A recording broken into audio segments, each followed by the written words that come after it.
Hello, everybody, and welcome to this month's Underscore. My name is Shannon Howard. I'll be your host today. I'm the Director of Customer and Content Marketing here at Intellum, and I'm calling in today from Black Mountain, North Carolina, so just outside of Asheville. Really excited to be talking with you all today about social learning, as you see on your screen, and I'll introduce our guest to you in a moment here. But just love this topic because so much of how we learn really is inherently social. If you think about when we're younger and we're going through K through 12, higher education, all of that's social, right? We have classmates, we're in a classroom environment. And then how do we take that kind of social learning experience and then bring it into a digital context or bring it into a B2B corporate context? So that's a little bit of what we're going to talk about today and thinking a little bit outside of the box, right? So if you felt like, man, if there's one more discussion board, I just don't know that I can do it. If there's one more community I've got to join, that's cool because you're going to hear some different ideas of what Andrew and his team have been doing at Atlassian to explore what can social learning look like in today's day and age with a global audience supporting your products and your programs. So some quick housekeeping on this platform that we're on. So first of all, this webinar is being recorded. So if you need to hop off halfway, if you want to come back and like review for notes or screenshots, please do. This recording will automatically be sent to you after the webinar. There's a Q&A box underneath your video. So if you scroll a little bit, you'll see that Q&A box underneath the video. That's a great place. We're going to do some Q&A later, but also if you want to talk to us as we're going, like we would love to hear from you. So feel free to throw some comments in there. Let us know who you are, where you're calling in from, what are you working on, or what's your title? What do you do where you are? So we'd love to hear from you as we're going. And then the final thing is also underneath the video, you can rate this session. So that helps us to do two things. First of all, it lets us tell Andrew how awesome he is after this presentation is over, right? So we could pull those comments and just tell him this was phenomenal, which I already know you're going to say that. That's why I'm just kind of seeding the thought there. Second thing it does is that's your opportunity to tell us what you want to hear about, what you want to learn about. So these sessions are created for you, the customer education community. We want to help you to learn and to grow. So if you have thoughts, things that are top of mind for you, something that you'd love to hear more about, please let us know there. And now I'm going to turn it over to Andrew. So Andrew is a senior learning strategist at Atlassian, and he's actually had a number of roles at Atlassian, lengthy background in customer education, and had the opportunity to hear from Andrew last year at the SEDMA conference. So he had an incredible presentation about taking a marketing mindset approach to building out your customer education program. So it was like an awesome session. And so I'm really excited for you to hear from him, learn from him today. And then Andrew, I'll let you take it from here. All right. Hey everyone, how's it going? Glad to be here. Thanks, Shannon, for the opportunity, and happy Thursday to everyone calling in from wherever you are. I'm in Denver, Colorado, so it's a nice sunny day here, getting into the 50s before we get into single-digit weather. So I'm just enjoying the sunshine for a minute. Today we're going to be talking about social learning, which is one of these terms that has a lot of different definitions and a lot of different ways that you could, interpret that term. So what we're really going to talk about is how to build value with your customers through incentive aligned systems. And we'll talk about what that all means and how we're building value and what the systems are throughout this chat. Real quick about me, I'm Andrew DeBell, as Shannon said, Senior Learning Solutions Strategist at Atlassian. I added a picture here with my dog, Izzy, because I'm assuming a lot of you will be more interested in the dog than me, which I totally understand. My foundations in my career are really in marketing, in content and social and creative. That's kind of what I studied and what I've been in for most of my career. And about 8 years ago, I shifted into this world of learning and education, and mostly just because I've been fascinated with how the human brain interprets information and learns information. And I was going to be a teacher at one point, but found this kind of middle ground of using my marketing skill set and in the world of education. So about 8 years ago, my wife and I started a small learning design company called Waterbury Learning, and that led me into the world of L&D and then now into the world of customer education, and feels like a great fit for my skill set and interests. So As of now, I'm on the community and learning team at Atlassian. And so the learning team, that's our customer education team. And as you can see, we've merged with the community team about 2 years ago now, going on 2 years, which seems to be a way that a lot of customer education teams are starting to shift. And when that did happen, when our teams did merge, I was sort of placed right at the intersection to try to figure out, like, how do those two things come together, and what does community do, and what does learning do, and what is the overlap area, and how does that work? And so that's a lot of what I'm going to talk about today, is that overlapping area and some of the experiments that we've run in that space, and share how they've been. So just me as a natural tinkerer and experimenter, just in my personal life, that's kind of my natural skill set. Is I really am fascinated by experiments, standing up experiments, and testing how things go. So that's me. Let's jump right into it. So this is what we're going to be talking about as far as an agenda goes today. We're talking about social learning. What is it, at least in our context of SaaS customer education? Why does it matter? Then we'll go through some of the fresh examples that we've been working on at Atlassian in the last couple of years, and then a light experimentation framework that can be applied to social learning overall. I think that's going to be one of the main takeaways in here, is that it's really about experimenting and testing, since this is kind of a new area and there's not really a set playbook on it. So we'll dig into that a little bit later. So what is social learning? If you Google the term, I'm going to start with like the more academic version of this. If you Google this term, this is probably what you're going to get. It's a very like Psych 101 definition type. And if you remember from Psych 101, if you ever took that, this man on the screen is Albert Bandura. And in the 1960s, he conducted some experiments using a inflatable bozo clown, and essentially found that humans, we learn naturally by observing each other, right? So if you see somebody that is a credible model, humans naturally kind of latch onto that and try to mimic and that type of behavior. And so if you Google social learning, that's sort of the definition that you'll get. The experiments that he ran, he had a bunch of young children in a room, and then one adult as the credible model. And that adult, if they were aggressive toward the bozo clown, then he found that the kids would also be more aggressive toward the bozo clown. So just mimicking that behavior of the person that they see as credible. So that sounds pretty intuitive. I mean, that's a natural way that humans and actually all primates learn, as well as most mammals. So it seems pretty intuitive now that we're in 2025. And getting to 2025, Albert's no longer with us, unfortunately. But in 2025, a lot of things have changed, and a lot has shifted overall. And one of the big things that has changed is social media. And so the rise of social media has really opened up this concept of social learning to where you're not just learning from somebody in a room necessarily, in a physical space, but now it's opened up for everyone around the world to be able to easily share their perspectives, share their expertise, and be able to provide information peer-to-peer that we've never had access to previously. And we won't go into the pros and cons of social media. There's a lot of challenges with people sharing everything that they know and they have in their brains on social media. But one of the main benefits is from that learning aspect, that now we have access to millions of experts around the world that can share their views and their expertise on different subjects.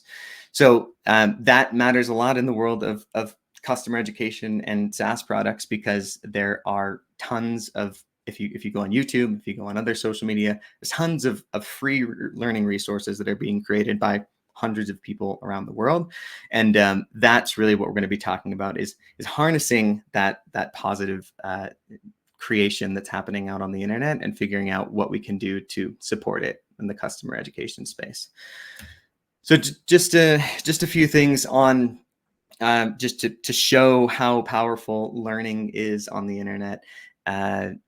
86% of US viewers say that they use YouTube to learn new things. I use YouTube all the time. I'm sure many of you do as well. It's one of those free resources that's out there that you can literally learn anything that you want. If you want to learn Jira, or if you want to learn, plumbing skills. There's all sorts of things that you can learn on YouTube, and learning is one of the main use cases for individuals to use the platform. And then on the bottom half of the screen here, this is just showing the power or the percentage breakdown of Google searches. And I know with AI, things are changing how people search for information, but what doesn't change is that people are naturally curious and we're always seeking new information. And so 80% of all Google queries are in that information seeking space. So it's just really shows the power of the natural qualities of humans and how we really just love to learn new information. And now that we have the internet, now that we have social media, it's one of the best channels to be able to learn from. So landing on a definition, and we could probably debate this for hours of what the specific definition is, but we've just landed on this very simple definition that I think makes sense in a few contexts, especially in SaaS and customer education. But social learning is simply a process where people learn from each other through peer-to-peer knowledge sharing and collaboration.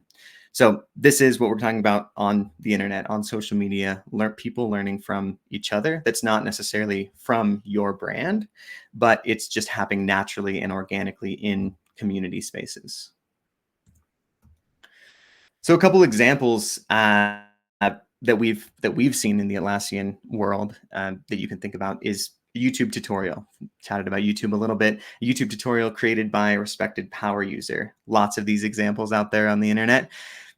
Another forum thread, so more of kind of like a Reddit style forum thread of detailed explanations with new workflows, articles being posted about how to do to build workflows, how to use different tools. That's very common and very powerful in the world of social learning. And then meetup events, like actual events that are happening in the community that are led by experts about best practices or implementing a new tool or getting started with a new tool. So you'll see a lot of these examples. These are specific to Atlassian, but you'll see them across lots of different SaaS companies. And so I like to think of social learning as not this like rigid top-down academic training program in a sense. Like that I see as important, right? I see that as more of like coming from the brand. Like that's the work that a lot of our learning experience design teams are doing. Instructional design is building these learning experiences from the brand perspective. And it's great, and it's definitely needed, and it's kind of I see it as like the foundation of that customer education layer that you may have. But the challenge that comes with that is really that it's only coming from one perspective, and that's the brand perspective, right? That's the people that have a stake in keeping the brand and the products a certain way. And there's a lot of value in that, and there's a lot of deep knowledge and expertise that comes from that. But it's really kind of a one view that goes out to many different people. Whereas if you think about in the social learning space of content or learning experiences that your champions or those in the community create, there are potentially hundreds of those individuals that are training many people. So it's more of a many to many model where you have multiple experts in the community with varied perspectives. And so I think that's an important part too, where it's not just that single perspective from the brand, but you now have hundreds of different perspectives and experiences that are now being shared with other people. So that if your customers are looking for information, maybe the brand perspective doesn't quite connect with the problem that they're trying to solve, or maybe it's not exactly what they're looking for. They would have the ability to go look on YouTube or be connected to other experts in the community that do have that experience that can provide them with more of the nuanced solutions to the problems that they're trying to solve. So it's really from your customer's standpoint, this just opens up the lens of all learning experiences that they could have. So I know we often think of learning, it happens on our LMS, and that's the place that it happens. But if you really think about it, there's learning happening everywhere across the internet, especially on social media, and it's in our best interest to not ignore that, right? To figure out how we can help support those motions and figure out what we can do to connect customers better to these experiences that are already happening. And so I mentioned earlier, maybe we've got some Rick and Morty fans out there. Social learning is all about experimenting. So there's not really a playbook about this space. It's kind of an emerging area with community and learning coming together at the crux of that. What we've really treated this as an experiment to figure out, like, what can we do from the brand perspective to not overly engineer things, right? We don't want to smother what's happening organically with from a brand perspective, but what can we do to support all the amazing work that our folks in our community are already doing. So what we're not going to do today is talk about any type of like perfect strategy for social learning or any type of like, you've got to do this, because I don't know that at all. we really just started doing these experiments the last couple of years. And so what I'm going to share instead is more about the experiments that we've tried, talk about kind of what worked and what isn't working in our world, and then share that simple framework for experimenting, and is kind of the lens that we view these potential opportunities through. So the goal here is really to walk away with just a concrete set of tools that you can start applying to your own community and your own learning challenges that your customers are experiencing, and figure out how you can help solve them. All right. Why does it matter? Money, product adoption, businessy things. We'll just dig into this shortly before we get into some of the actual examples. So I see, we will talk about a couple like specific numbers and dig into the details, but I see this as really being an incentive aligned system that drives triple value for all of the players involved, which is really like the crux of why it matters. So we'll dig into each of these, but for customers, right, you can imagine that they are now getting high value learning experiences from trusted experts. I talked about that from the brand perspective. They now just don't only have a one way, here's what the brand says about how you should learn something. They now have access to hundreds of potential options that are very nuanced and specific to the problems that they're trying to solve. So it's a great experience for customers, and they seem to get a lot of value after talking to them out of these social learning experiences. So the champions, these are the folks in the community who are creating the learning experiences. They get to build an audience, gain professional credibility, and grow their businesses. So I've worked with quite a few of these folks in the Atlassian community, and all of them are fantastic people. And I've dug into this question quite a bit to try to understand what are they trying to do here, and how is this working for them?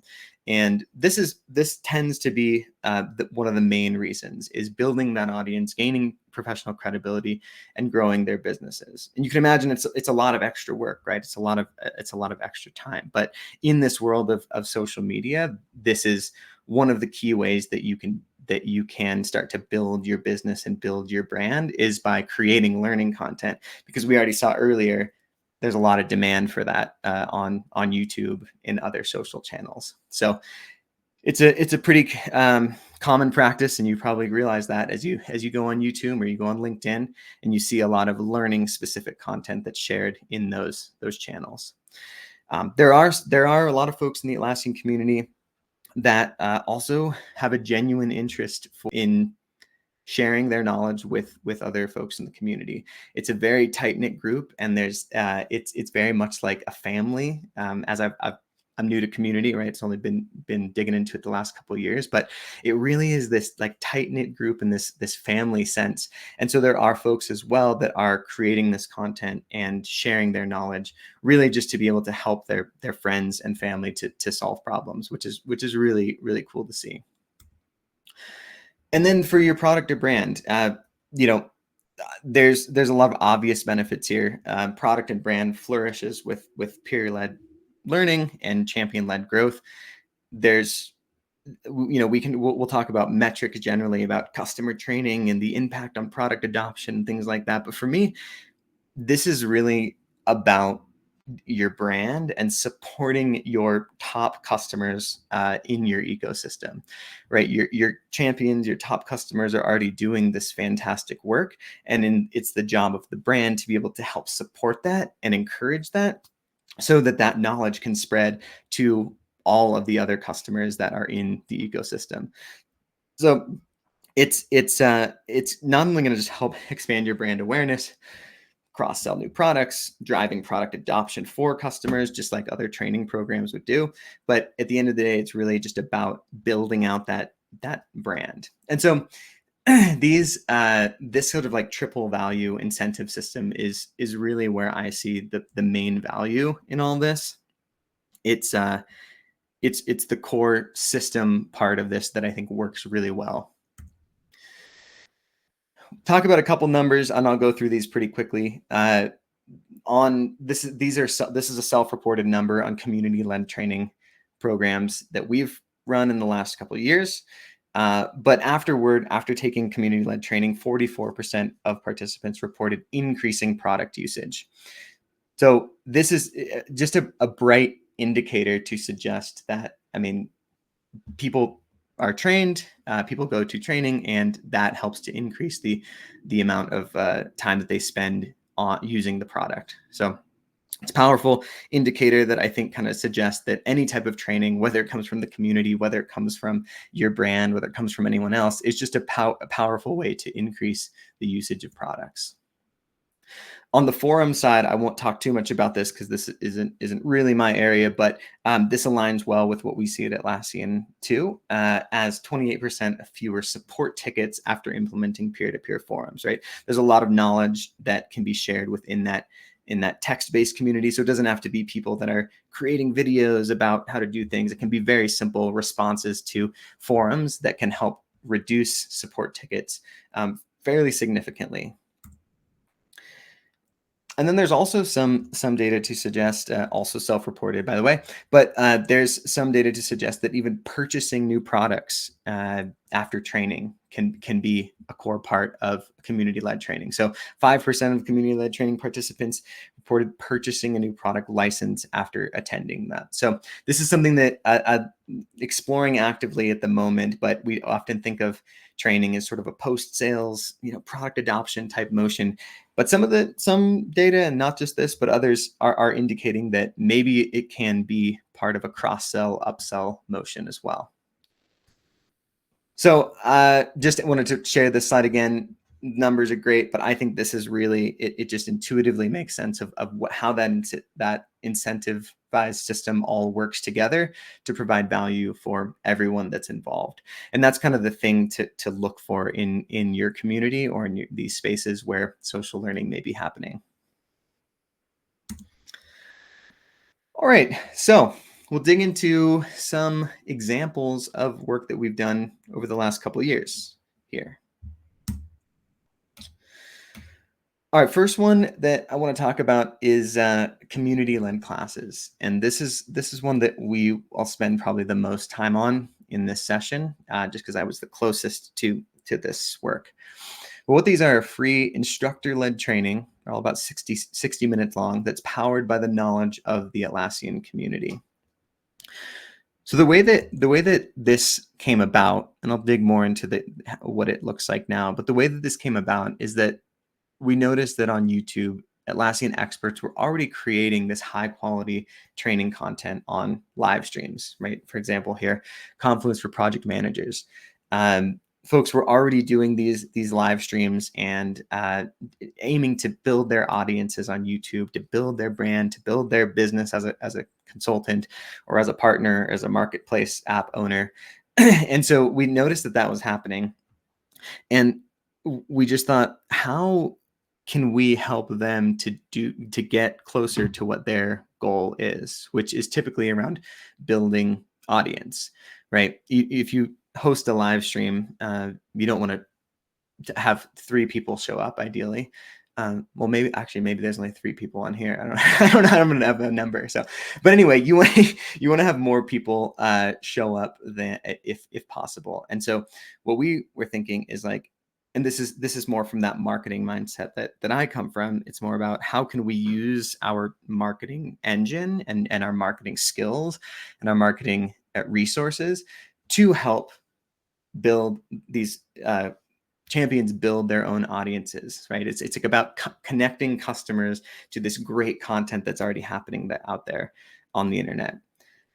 And so what we did was we started a pilot experiment called community-led classes. And what this is it's in the Atlassian community. It's on our events page, and it's a chapter within the community events that's specific to learning, right? It's about community folks teaching other folks in the community about different Atlassian products, solutions, anything that's related to the world of Atlassian.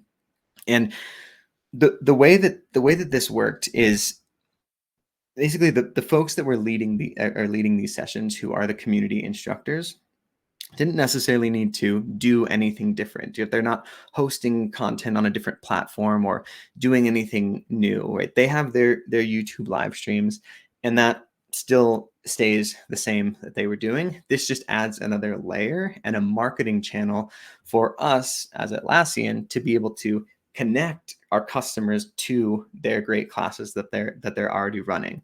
So it's more of like an organizing principle that we gathered all of these classes together and then figured out like how can we use those marketing resources to build consistent marketing channels to get people into their classes, to again help everyone that's involved in that system.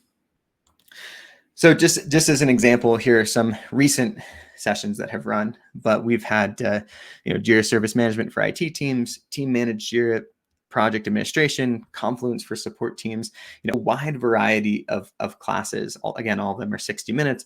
All of them are free to join, and most of them are on YouTube live streams where there's an interactive chat and you can communicate directly with the instructor. And they're usually a good time. They're usually very informative, but also have kind of more of the laid back community feel to them, where these are real people that are providing their perspective on Atlassian tools, and it's not necessarily coming from the brand side. So sometimes you've probably seen, if you've taken more of a brand top-down type training, the perspective is going to be very much like, this brand's amazing, it's the best thing in the world, and there's you're not going to get that real sort of like critical what's actually happening in the product. How do I actually use this? And I think that's one of the big value adds that these community-led classes provide, and why it's been such a popular initiative, is that these folks are very real about their experience with these tools and how to use it. And they're obviously deep experts in the products, but they provide their honest, genuine perspectives on the best way to go about this and learn and use these tools. So I just wanted to highlight one really interesting class that we have in community-led classes, and it's called Are You Smarter Than a Jira Admin? And if you ever remember that show, Are You Smarter Than a Fifth Grader? It's a play on that, where it's a full hour, and usually it's completely interactive. So using a tool called Mentimeter, there's multiple choice questions that pop up on the screen that are related to being a Jira admin, and folks have to respond to the question right away to be able to rank higher in this virtual leaderboard that is shown on the screen. So it's a really fun time, and I think it's one of the most interesting kind of like, new innovative types of learning that's happening.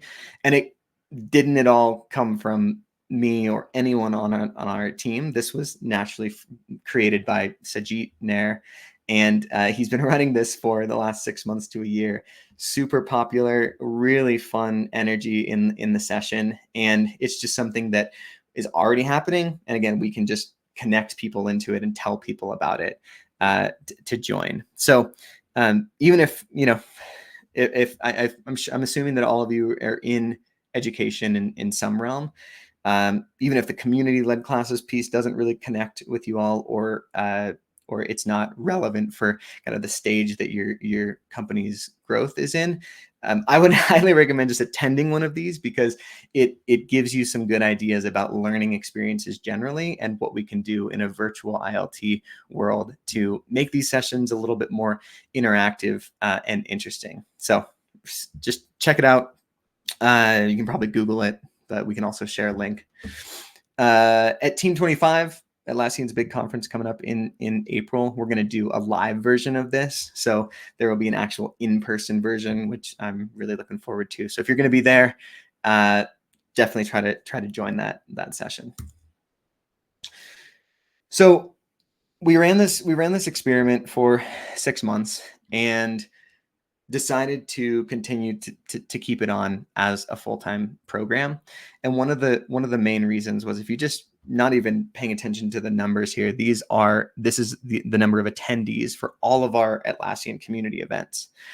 And you see, when we launched the community-led classes, enrollments and RSVPs just skyrocketed, right? And this has continued on. This is only through the end of May of 2024, but this has continued on over the last 6 months as well, where we're starting to see even higher and higher increases in these community-led classes.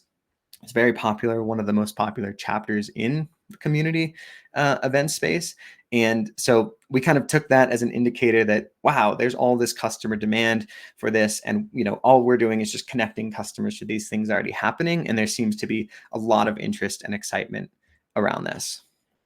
So what started as an experiment is now moving into the full-on program state of things, where we're starting to build this into a full-on program. We've got 6,000 chapter members. It overall, over the year, it's a 2x increase in event attendees from launching that chapter compared to all the other events. So much higher numbers than any of the other webinar programs that are even happening at Atlassian at the moment either. So really exciting that this has just taken off with popularity, and that we've figured out kind of this niche area of what we can do to support our champions that are already doing such amazing work out there. So we'll touch on a couple other things that we've tried as well over the last few years with varying levels of success. And I won't spend too long here, but one of the main successes, by the way, it's maybe intuitive, but the stars are the things that have worked out well, and then the gray boxes are those that didn't really continued on. But the creators program, if you may have seen this on the internet, you can on LinkedIn, if you go to the hashtag Atlassian Creator, you can see all the content in here. But this is more in the on-demand space. It's more about those recorded YouTube video tutorials, or posts on LinkedIn about how to use a certain feature or tool.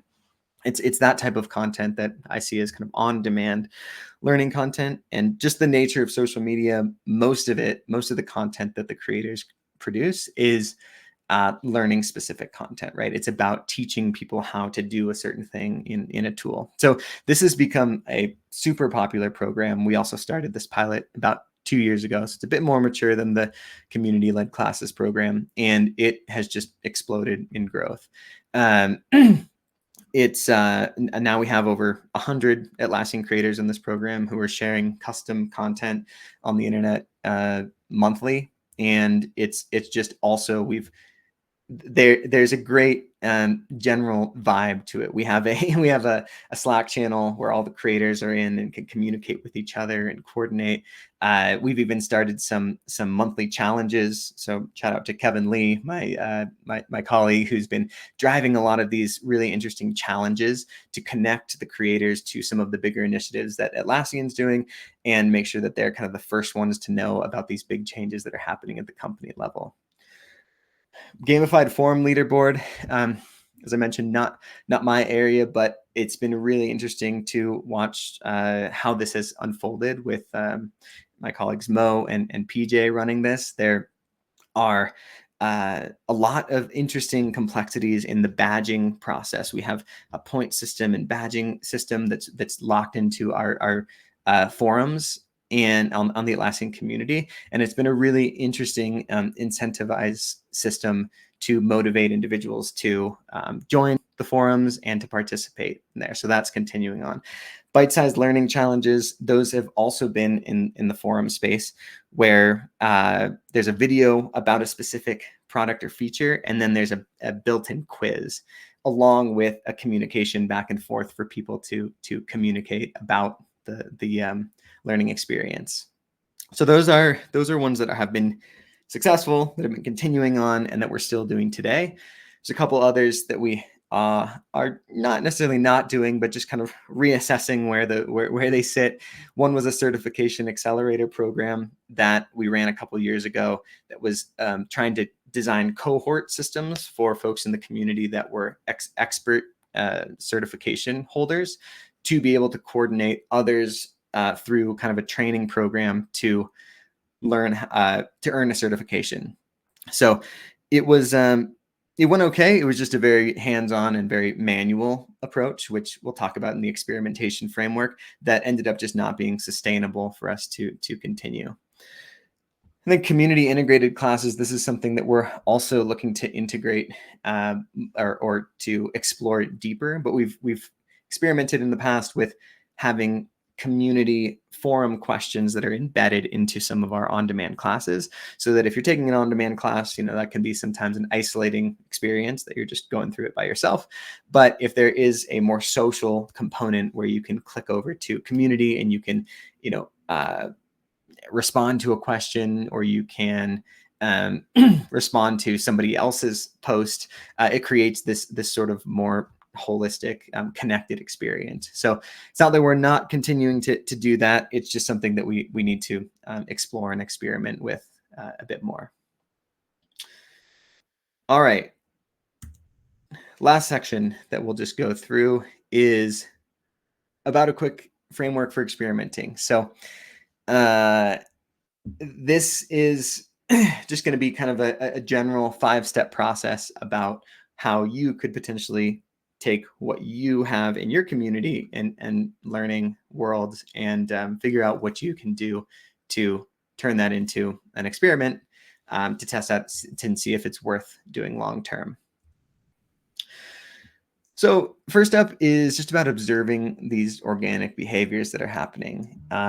Again, community is new to me, so I've learned a lot in the last couple of years, but really there's probably, regardless of what stage you are in growth, and I realize Atlassian may be further along in that growth cycle than some, but there's probably some things that are happening in the community, on social, maybe on Reddit, in other places, other forums. There's probably things that are happening out there in the community that are connected to learning experiences or helping other customers learn things. So, as if you're not in the community team, or you're not connected to that team yet, they're the ones that are probably going to have a better pulse on this than traditionally the learning teams would, and the social media teams. If you're connected into the marketing teams at all, they're probably have a good sense of those things that are happening within the community. So at Atlassian, I had the example earlier, but we observed that folks were doing those live streams on YouTube already and realized that they're trying to grow their audiences. So that's what we identified as the first observation to figure out what we can do. And then hypothesize. This is a big one for me. I think it's it sometimes can be easy to skip this step in a sense of like, well, we just want to do this thing and we just want to promote this thing or amplify it. I think it's important for any experiment to have very clear goals tied to what matters to your customers, your team, your business, right? So you want to just be able to measure the impact, because if you stand up some type of experiment or pilot program, after 6 months, you want to be able to say, like, we did it, we met these goals, or we didn't, and we kind of got to reset and do something else. But I think this is super important to just have some type of hypothesis that's related to your team priorities. If you have KRs, you can connect it to your KRs. If you have a customer outcome you're trying to drive, you can connect it to that. But just make sure that you focus on that, how everyone kind of is involved in what the outcome is that you're trying to drive. And then design the pilot. This is, in my opinion, the most fun part. But you take all of those and you figure out how can we test that hypothesis with minimal resources and complexity. And I think this is a part where some folks may get hung up, because all resources are limited, right? And we often don't have big budgets to be able to go buy a new tool to do that thing, or hire a contractor to do this thing for us. So really trying to just like simplify and figure out like how can we just get the data that we need in that step 2, like what's the minimum amount of things that we can do complexity wise and resource wise to keep this lightweight and just get the data that we need. Because if you can get the data that you need, then you have an actual case that you can go to take to the business to say, oh, we want to turn this into a larger program, and here's how successful it was in these first 6 months. So I think this is important, to just act fast and to stand something up that will get you the data that you need to prove your case, or to not prove it, but just to be able to get the data that you need. And then iterate. So gathering that actionable data and making strategic adjustments along the way.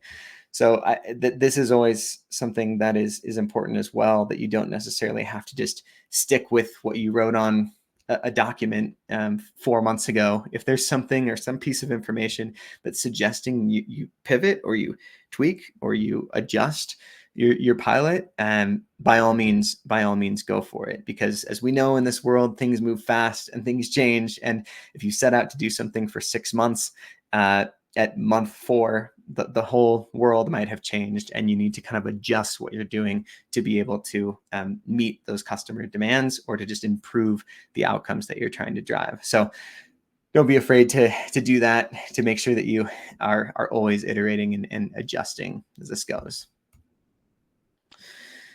And then scale or sunset. So at the end of all this, you've gotten to the end of your 6 months.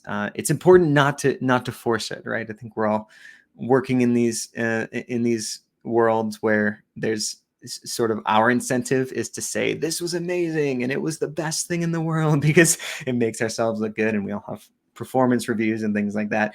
But it's really important, just from that perspective of the business, of your customers, to try your best not to force it. And hopefully you work in an environment where it's acceptable to say, hey, this didn't work out, and we're going to try something else, and we're going to use this data that we got to be able to try a different experiment, or we can attach it to this other program that already is successful, and we learn some things from that. So definitely treat it more like a learning experience that you can take back to the business and either say, we're going to scale it, we're going to grow it like we have for community-led classes, or we're going to sunset this like we did for the accelerator program. So just make sure that you're not forcing things to work unnecessarily. Again, you don't want to smother these organic behaviors that are happening in the community. It's more about supporting and amplifying it. So the framework overall: observe, hypothesize, pilot, iterate, scale, or sunset. All right, and as we wrap up here, key takeaways. So social learning, it's maybe happening in your community, depending on your company and the area of growth and the position of growth that it's in.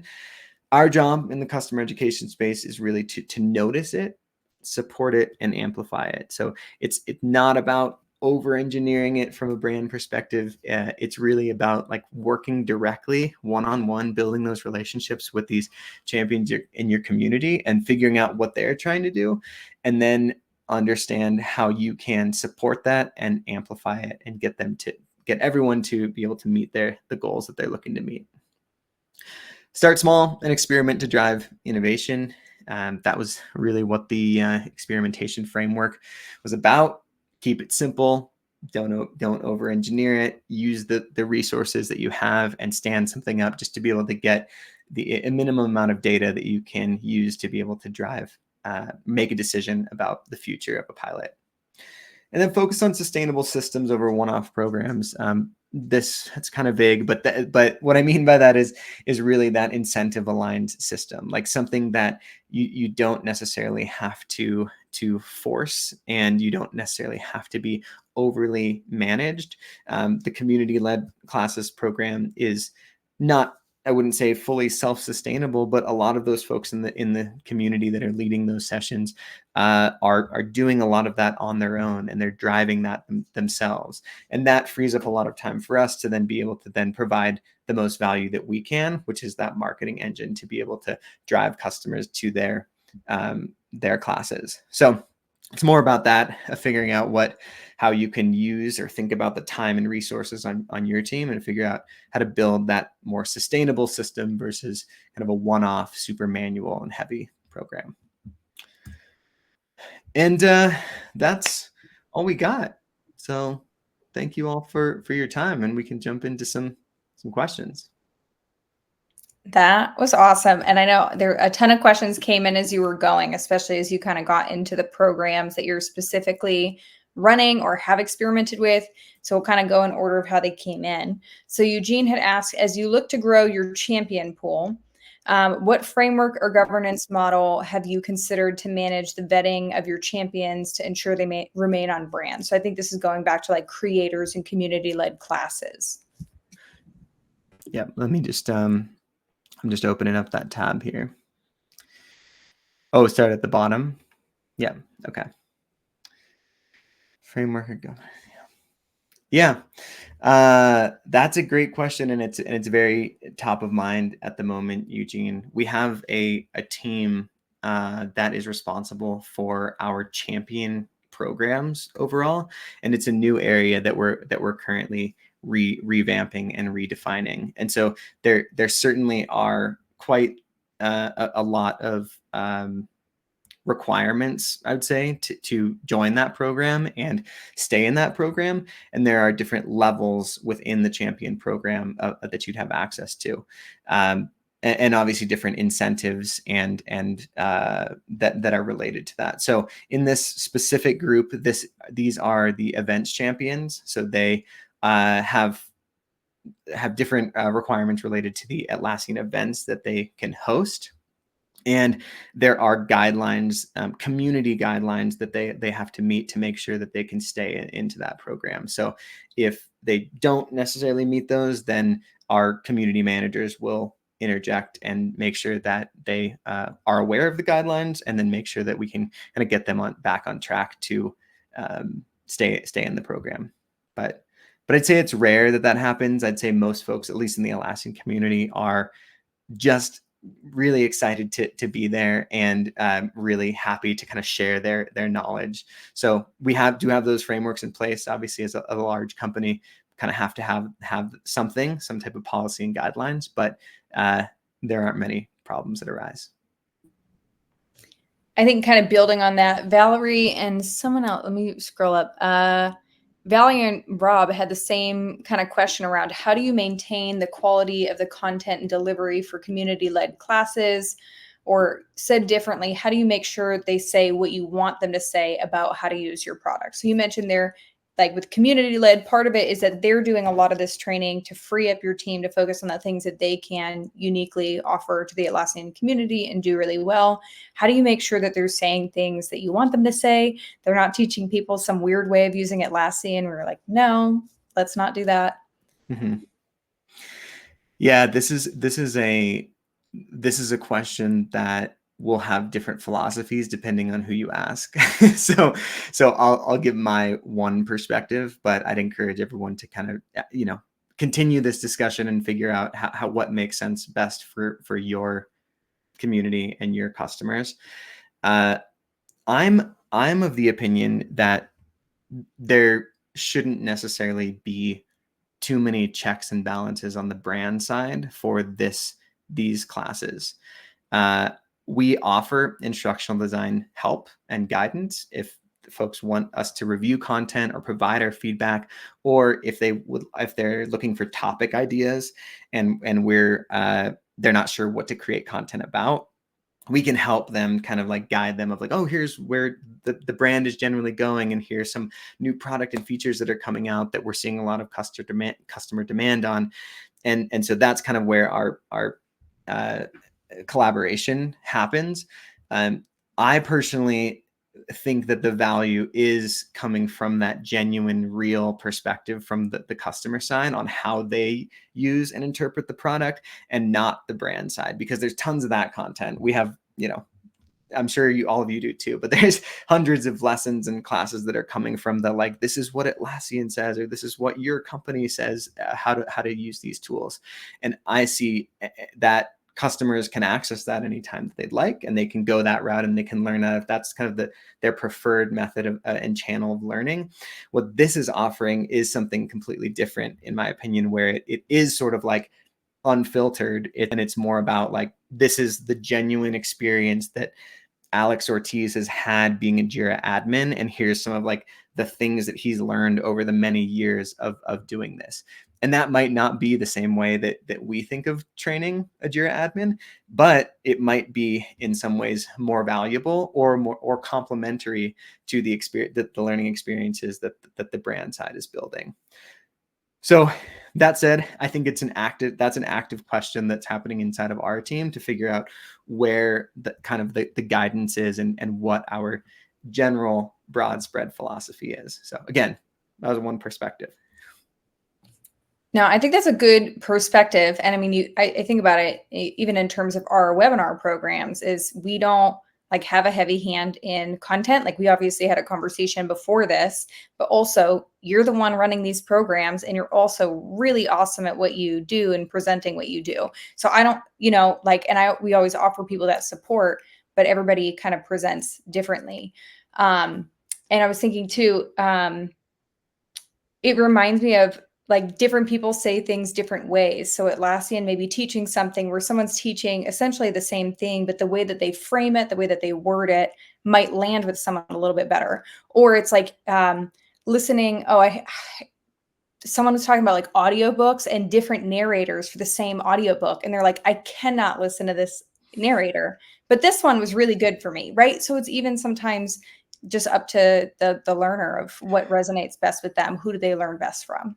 Totally. Yeah. I, if you go on YouTube and you try to learn anything, you'll get 50 videos about something, and you can kind of like maybe even just choose the personality that you vibe with the most, right? That like that makes the most sense for you, or it's specific to the like nuanced problem you're trying to solve. So it's that exact thing of like, yeah, you can now have the flexibility of the person or that experience that you want to create, and it kind of opens up a lot of opportunity. Awesome. All right, Unica had a question about, first she said, you're sharing about social learning, how that can potentially support cross-sell and upsell efforts is fantastic, which I think we all agree. And she's wondering, how did your team gather the data? So I think this is going back to those self-reported slides. Did you use surveys, Salesforce integration, or other tools to kind of measure and assess that? Yeah. I want to reiterate that it was all self-reported. So really just take that with a grain of salt, and hopefully you didn't screenshot that and share it more broadly, but it really was just self-reported. I was trying to, in the pilot phase of the program, get like early data on how is this impacting different aspects of customer education metrics that we care about. And so I'd really just treat that as sort of an indicator in the cross-sell upsell space, but we don't have any hard data to show that one way or another. So it's something we're actively working on. And even Shannon, with Greg Rose on your team, is he's very much interested in that sort of like idea of education qualified leads, and like having education be a little bit more focused on the cross-sell and upsell motions in the customer journey. So I think that there's my intuition is there's something there to dig into further, but the data that I shared, very much self-reported, and should just be treated as kind of a broad indicator of what could be. But also a great idea for people who are working on that integration or working on proving the hard numbers. Like, self-reported is a step, better, more than just, I don't have anything at all. Like I have no analysis of whether or not this is working. Yeah. All right, a few more questions. So Valerie said, what is the resourcing, so the number of people, look like on your side to manage these programs? And I think maybe specifically thinking the creator program and community-led classes and Atlassian University, you've kind of got all these different parts. And I know you sit kind of in this broader community and learning team, which I'm imagining for Atlassian is probably larger than some of the teams that we have. But in terms of the people who are working on more of that Atlassian learning, how many people are on your team? Yeah, so on the programs that I mentioned, the number of people is fairly limited because as I mentioned, we're still in like kind of experimentation phase and trying to just stand up a couple of these programs. So on the community-led classes side, it's me and my colleague Kevin, who I mentioned. We're working on that together. Most of my role today has shifted into broader live training programs. So not necessarily in this social learning space, but that's one aspect of kind of our larger live training strategy and programs. So I'm not as involved day to day in that, and we've designed it to be a fairly low touch program where we're trying to add as much value as we can with the limited time that we have, but purposefully trying to also allow it to kind of develop and to build systems around it that don't require too much of our time and effort. The creators program has also one person that is managing that, so also fairly low effort. That's starting to build into a larger program, so may see some more resources there.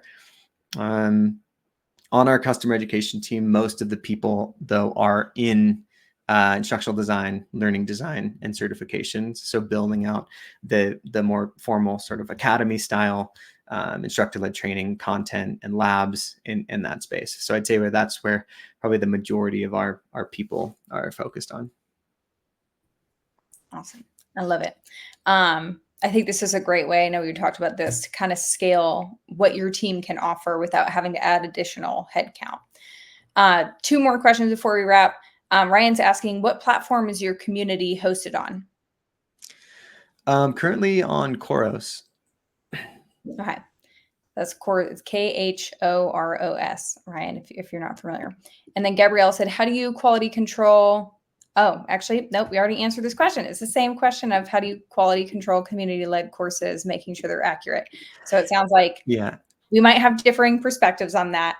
But where you're kind of landing is encouraging, setting some, maybe some guardrails, but really giving people the freedom to teach and teach others the way that it kind of makes sense for them with support from your team if and when needed. Yeah. And I'd say that seems to be a popular question. So we can just touch on that for a second. Is if you're trying to find people to do this work, then maybe you have more rigorous like application and guideline processes in the beginning, so that then you don't have to kind of control all of the content on the back end. I'd say that everyone that's in our community-led classes group was really so far they're all in the creators program, and they were folks that I personally had strong relationships with, and sort of just asked them if they wanted to experiment in this. So I already knew from interacting with them that they already had that they were going to be good at instructing. And so now that we already have that figured out, we don't have to do as much on the back end of like what they're saying in each slide kind of thing. So that could just be a different way to approach it to get similar outcomes.